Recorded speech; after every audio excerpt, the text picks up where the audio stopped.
Hello, I just want to drop by virtually to say my congratulations to the newlywed couples, to my sister Daday Flordelin, and to her soulmate Ronan Pasco. Now, congratulations to Daday. Finally, you are now a Mrs. Christmas, Mrs. Pasco, Flordelin Pasco. So, starting now, dapat mag-anad na ka sa imong new name sa mga documents ug sa mga papers nga imong fill-upan. So, congratulations. Finally, you've celebrated the contract signing today. And if you're aware, the wedding itself is actually simply a contract signing ceremony. And of course, it's great that you also celebrated it through a church wedding, meaning you've accepted the fact that marriage is not just a contract signing. Marriage is not just about you two people, but also it involves the blessing from the Holy Spirit. So congratulations. I'm so happy. I'm very, very happy that you guys finally have decided to finally tie the knot. No? Mga tigulang naman mo, so medyo overextended na if wala pa mo nagpakasal this time. Now, congratulations, and sayang lang na we missed, my daughter and I missed the celebration. We missed to witness the ceremony. Sayang, kay we were ready. We already had a ticket. Everything was already set. I believe you will understand this in the future when you become parents. Your priorities in life will really, really change. Maka-appreciate mo na in the future. And I hope that now as a couple, now as a married couple, with spiritual blessing from the church, I hope that you will accept it as a new chapter in your life. When you say new chapter, you have to accept the fact that you have to make some sacrifices and you have to make some compromise. So compromise in a sense that kung unsa man tong inyong mga naandan sa una, well, before you get married, karon it has to be tamed down or controlled na siya. You can no longer do the things all out the way it was before. That's the first thing that I've learned. I've been married for 6 years now and I'm still no expert about marriage, but what I can share with you is that every day in marriage is always a learning experience, and you have to also embrace that. Every day you learn something new to become better partner to your husband or to your wife. That's the essence of life. You have to continue to learn every day, or else if you do not learn, there's no point.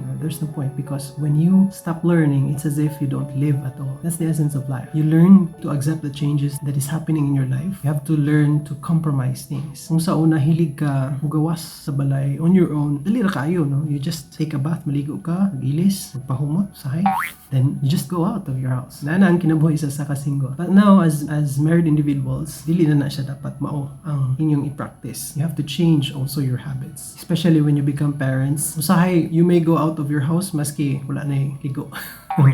Because as I said, priorities will change as you become married individuals and also become parents in the future.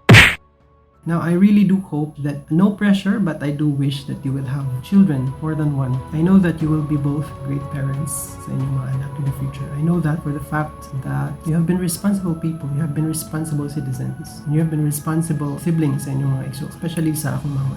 You have always been a responsible sister sa atong mga igsoon, even if sometimes maabuso imong kindness. And I know that you give everything that you have. I know how generous your heart is, and because of that, I know you will also become a generous mother and a kind mother to your future children. So I'm so excited, and mamawi na lang niya mi sa inyong first baby sa bunyag. Visit niya mi and to make sure na maka-witness mi sa another important chapter in your married life. Now, I just want to share with you a few things that I've realized in my 6 years of marriage. So imagine your new chapter in your married life like you were in a boat. Okay? So I have here a piece of paper. So wiris-wiris rin sa akong anak. So mag-make sa taog boat. There are 3 C's to make your marriage work. The first C, of course, is compromise. So, muto akong gi-mention ganiha, compromise. Sometimes you have to sacrifice some things nga imong hilig buhaton when you were still young, when you were still single. Now that you are already married, you have to sacrifice those things. Minis-minisan nato ang atong mga binuhat while you were still single. Kung hilig ka mugawas magbarkada, it's okay when you were still single. So karon, you have to decide kung unsa man gyud ang mas importante nimo, magbarkada or magpamilya, to make sure that you take care of your family. So asay mas importante nimo? Diha nato masukod ang imo ang priority in life. Asa ka mo spend most of your time. Is it with your friends, barkada, or with your family? Kung hilig ka mag-inom-inom while you were still single, now finally you've decided to get married, minus-minusan na siya. Kay being married, it's not just about you. It's not just about the wedding. No? It's not just about the people. It's not just about the friends. It's about building a community. Kaya nga naman, kaya ang community starts with the family. So naano mo especially children, may anak, right? So what will happen to your children if dili mo mahatag og time para nila, right? So responsibility na ninyo. Okay, that's the compromise. And the second one, as I mentioned, is change. Embrace change in your life. You have to grow as a person as well. And the third one is control. No? Control, even if lami gud kay is ilaag, especially kung laagan jud ka, kani si daday laagan ra ba ni siya? Natural na niya nga maglaag. However, I know for the fact that you are a responsible person and now you will be able to control that urge to laag because you are now responsible to your partner. No? Responsible to your own family. As I mentioned a while ago, no, being married is just like you are in a boat. So just imagine yourself being in a boat. Mangutana ka, ganun mo sa kay sa boat. Ganun mo sa kay baroto. Siguro mo at nakiadtuan, right? Nakay gustong goal nga ma-achieve. Nakay gustong lugar nga maatuan. Why would you get into marriage? Ano mo? So makas kami yun. It will actually complicate your life. Your life as a single person is so much easier. Kung ano maggubot-gubot man kasi mong life, mga ano mag-complicate man kasi mong life. Maybe because you want something to achieve. You want fulfillment in your life. Ingon sila nga it's because you love the person. I don't think that's 100% true because love is not enough for you to get married because it will just complicate things. Why just love a person without getting married, right? By the way, a marriage is holy. So, nagpa-bless mo sa church, it is a holy sacrament. So, holy meaning, hindi siya basta-basta ninyo binuangan. Okay? You respect it, you love it, you take care of it, both of you. Kung sama ng inyong goals when you get into marriage, you want to fulfill something. Nga, ganahan mo express that fulfillment through another person and to building your own family. So, sama sa paglawig, pagsakay baroto, no? How are you going to achieve that goal? How are you going to go to that destination nga inyong atuan? Kinsa may magbugsay. By the way, inyo bang gibasa ang kontrata nga inyong gipirmahan ganiya? Na dito nakabutang kung kinsay magbugsay. Wala, right? Or maybe pero dili obvious. So, kinsay magbugsay? Kamong duhang magtiayon. Usahay, ang isa kapuyon pagbugsay. Mo compromise ang isa. Ang kapuyon ng bana bugsay, pahuway siya, and then ang asawa mo take over. Magbugsay, padayon og bugsay, o dili mo uno. Para makaabot mo sa inyong destination, sa inyong padungan. So, inana sad ang marriage. You both have to work together. Dili pwede nga si asawa lang, dili pwede nga si bana lang magbuhat sa mga trabaho sa balay. Especially, one of the crazy things about marriage is that we only think of the good things and the celebration and the happy moments, but there are a lot of boring moments and ugly and dirty instances in your life nga usahay maka-question ka nganong nisudod mo ko ani butang, nganong ni-enter mo. That's part of the ugly side of life. I mean, the part of life nga dili nice ipakita sa social media, for example, nga dili kasagara gina-post sa mga tao. I have no doubt that si Roland is already expert na siya sa manghugas ng plato o manglaba. But I also urge my sister, hindi sad ni mo abusuhan ng imong bana. Kay maayo na siya mahugas, expert na siya mahugas o manglaba, siya na lang punta ng permino. So, again, sharing of labor, mag-share sa task. Kasama sa pag-cross the ocean on a boat. Dili tanang panahon linaw ang dagat. Naay mga unos nga maabot, mga balod. Usahay there will be storms and challenges na usahay makaingon ka nga give up ka on your goal. Di na ko Lord.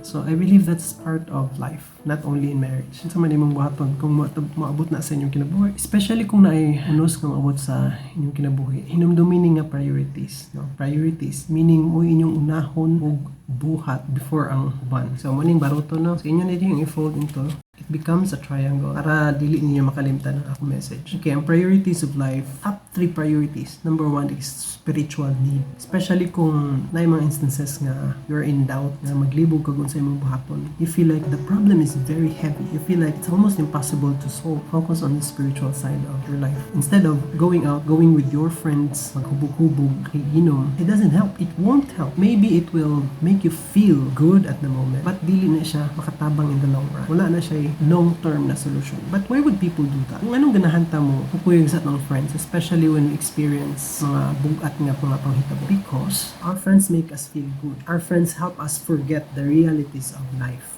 Especially the painful realities of life. Especially kung naay problema sa balay, ang atong friends, ang atong mga barkada, kung kaya sila matabang para makalimutan. But then again, pag uli nimo sa inyong balay, na-solve ba ang problema? Most of the time, hindi. Most of the time, ang problema na agyapon. So, ang pag-solve sa problem sa balay is not to go with friends to go with other people. It's not to drink and get drunk. It's not to go into vices. Ika na mga butang makaduman lang sa problema. So, focus on the spiritual aspect. I believe mo to almost nga there's God, no? Talk to God. Pray. Huwag po. Make sure nga habit na ninyo, no? To pray every day. Spiritual, meaning mag-reflect sa God. So, sayang magod na tayo tendency to really ignore the real problem. And ang kasagaran nga, kung nakita nga buhaton sa matao is magsaba-saba, mag-video, okay, mag-shagit-shagit, para lang makalimtan temporarily ang problema. But that will not solve the problem. It will only hide the pain a little while, but it will not solve the problem. Again, reflect and pray. Ako kay importansya gid ang prayer. Experience na ako when I was still in college. I was really hopeless. Like, please to the point na wala akong kao. Many times, nahitabo na siya. Kaya isang nag-bike ko, padung ko sa school. I was so hungry, wala ko kaon, and it was exam time. Nag-pray ko nga, Lord, I need food. Nahulog na skyflakes. Nangikan sa car. Prayer is really so powerful. Nahitabo na siya, not only once. And ito, ayaw ninyong malita ang power of prayer. The second priority, next to your spiritual need is imong spouse, imong partner, imong bana, imong asawa. And the next is your children. Mo gini dapat ang atong priority sa family. God, your spouse, and then children. Mo ni dapat atong gahingnan og time para ma-successful ang atong navigation sa atong marriage. Barutos sa kaminyoon. Kung if you want to say it that way. Siguro mag-wonder ka usahay nga of all the billions of trillions of people in the world, ganong kaning tawhana ang himo nimo gihatag sa Ginoo para nimo. Siguro nag-wonder ka nganong si Roland ang para nimo or si Dade ang para nimo nga naamay dagang pwede. But it's just how mysterious God works. That is why you have to think nga ang inyong partner, ang inyong asawa, ang inyong bana is a blessing from God. Hindi na siya yung chamba lang. Kana siyang tawhana, blessing bila siya sa Ginoo. So if you consider your partner as a blessing, you will make sure na tagaan nimo siya importansya sa imong kinabuhi. So how do you do that? You spend time to nurture that person. You spend time to understand that person. You spend time to make the person special. Di ba kung naatay mga special nga bisita, yung anak magtamag atinar nila, we give special attention to them. Special kayo sila sa ato. Dapat maunay atong priority sa balay. More than other people, more than anything else, ang atong spouse, ang atong partner in life. And then of course, atong children. Kaya nga naman, responsibilidad ba na ninyo as parents, nga nung may gawas sila. Wala man na sila nag-volunteer nga mo gawas. Wala man na sila nag-ingon nga, uy, mapa, kailangan ako mo gawas. No, kamoy nagbuhat anak nila. So, responsibilidad na ninyo, mo padako nila. Responsibilidad na ninyo nga mudako sila nga responsable o mudako sila nga maayong tao. And you can just let them be nga kanang pagawas nila, pasagdahan ninyo sila, and then matingalan na lang, kawin nga nang badlungon man ka. Instead of thinking that way, you have to ask yourself, unsa imong gibuhat? Nga nung naingon ana imong anak, ko kayo na siya nga responsibilidad. The funny thing about marriage and having children, being parents, kay muni sila ang pinaka-important, pinaka-lisod nga project na to diri sa kalibutan. But muni sila pud ang mga butang wala instruction manual, wala ni sila. So it's up to us to really figure things out, of course with the guidance of those na nauna nato, but the totality of it is really for us to figure out on saan nato siya perform atong duties as parents and as husbands and wives. But then again, if you're open to the idea that everything is learnable, tanang butang pwede makatunan and makakatun ka how to become a better partner and how to become a good parent. So syempre, other than these three, na pa may other factors atong life. How about friends? How about barkada? How about our work? How about our finances? How about our career? How about our community? Kaning mga butang nga, mga importante sa sila. Of course, friends are important. Of course, community is important. Of course, our finances is important. But when you talk about priorities, ang tulo yun atong focus. Tagaan o gahin. Mas dakong oras, dakong higayon para masuccessful ang inyong marriage. So, ang tawag ani is priority, ang top 3 priority and others. So, depende na ninyo kung among the many other things, unsa man ang inyong other things nga ipasakay sa inyong baroto. Is it your friends? Is it your barkada? Is it your community? Is it your finances? Is it your career? So, depende na ninyo. Again, I think there's no right or wrong to doing these things. I think it's just a matter of priorities. Kung sa man ang priority in life, is it to have a productive family, a good family? Is it to have responsible children? Or is it to appear good to our friends? Kay kung atong priorities wala sa tulo, there's no point of being in a marriage. There's no point of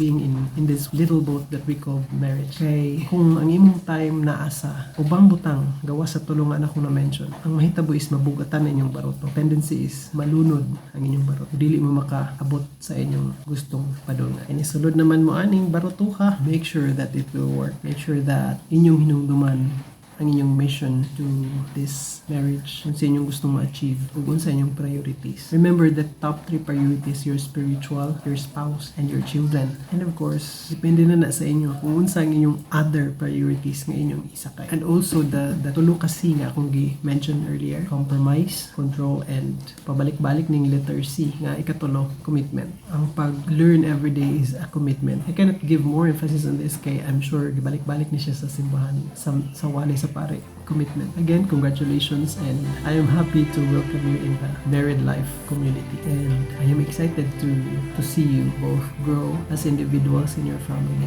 and I'm also more excited, mas excited pa po to see you become amazing parents to your future children. And I hope you enjoy this day, but remember that your marriage is not just about enjoyment. There are responsibilities, there are commitment, there are compromises. But I know you can, I am 100% sure that you both can thrive through this marriage. I know you are what it takes to become great partners to each other. And congratulations, and enjoy the day, and enjoy the honeymoon.